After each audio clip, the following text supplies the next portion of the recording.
আজকের থেকে কাজ স্টার্ট করলাম। আজকে একটু বাগানের কাজ না, আজকে হচ্ছে একটু ঢালাই কাজ আছে, কার্পেন্টারের কাজ আছে। এগুলো করতে হবে 2-4 দিন, তারপরে আমাদের বাগানে পাঠাবে। দেখতে পাচ্ছ জেসিবিতে কাজ করছে।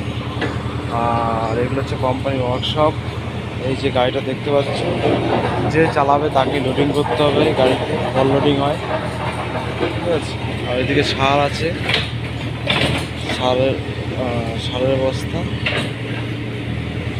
দেখতে পাচ্ছ। এটা অফিস, ওয়ার্কশপ যেটা বলে, ট্র্যাক্টর, গাড়ি। আর এটা হচ্ছে অফিস আছে।